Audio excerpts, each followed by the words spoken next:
America is as beautiful as it is diverse. Our nation spans almost 4 million square miles of a largely varied landscape, and is nearly the third largest country in terms of population. In the modern age, we've grown accustomed to our essential freedoms and security. We may not think much about the rights that we have as individuals or how we interact with the government. However, things were much different in 1787, when the United States was a new nation. After the Revolutionary War, which ended in 1783, the new nation was struggling to function. In 1787, delegates assembled to form the Constitutional Convention and draft the U.S. Constitution. The Articles of Confederation, an initial framework for the United States, had created a weak central government that could not raise funds or regulate trade. The construction of the Constitution by its framers, including Benjamin Franklin, George Washington, and Alexander Hamilton, considered not only America's agricultural traditions, but a nation that would be equipped for commerce. The diversity of the growing nation was also seen as protective of individual liberties. There would be no one group or majority that could threaten the rights of the minority. At the time, the nation was in economic turmoil. The founders knew that trade had to be standardized between foreign nations and the states in order to improve economic welfare. Under the Constitution, Congress was given the authority to regulate foreign commerce. Congress's present-day power over trade policy comes from this Commerce Clause. However, a system of checks and balances was also established so that one branch of government could control the power of another. For example, the two other branches of government, the executive and judicial branches, also play a role in trade policy. The Founding Fathers' decision to separate the powers of government was made to prevent tyranny, or the excessive use of power by one person or group.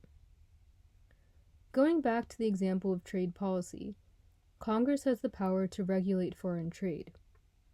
But the President can also impose tariffs, and the Supreme Court is responsible for judicial review of the President's tariff authority. Under British rule, colonists had suffered from a loss of personal freedoms. The Bill of Rights was introduced in 1789 and made promises to American citizens about guaranteed individual liberties. Including the first 10 amendments to the Constitution, it clearly specifies the relationship of individuals' rights in relation to the government. The First Amendment's freedom of speech is a right that most Americans are aware of. However, it becomes significant when considering that it isn't guaranteed in other modern nations such as North Korea and China, both countries that restrict freedom of expression and the press.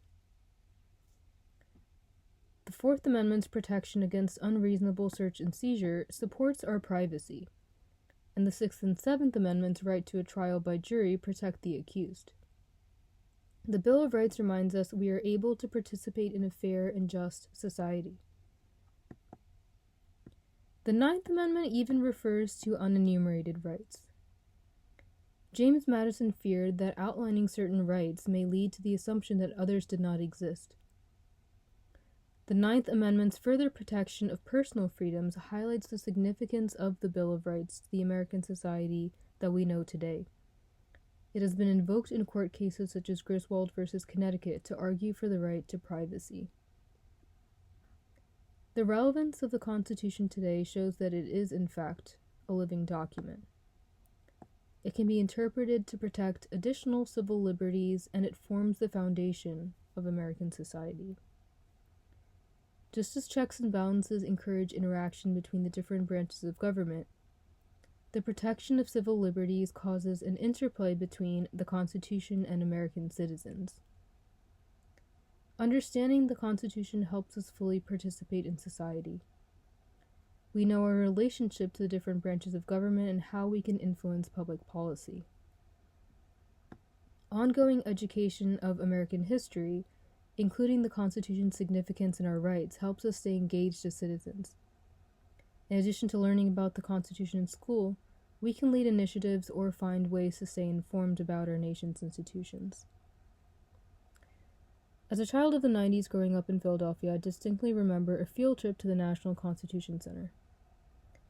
A room called Signers Hall reimagines the final day of the Constitutional Convention, when the U.S. Constitution was signed and a framework was created for the new nation.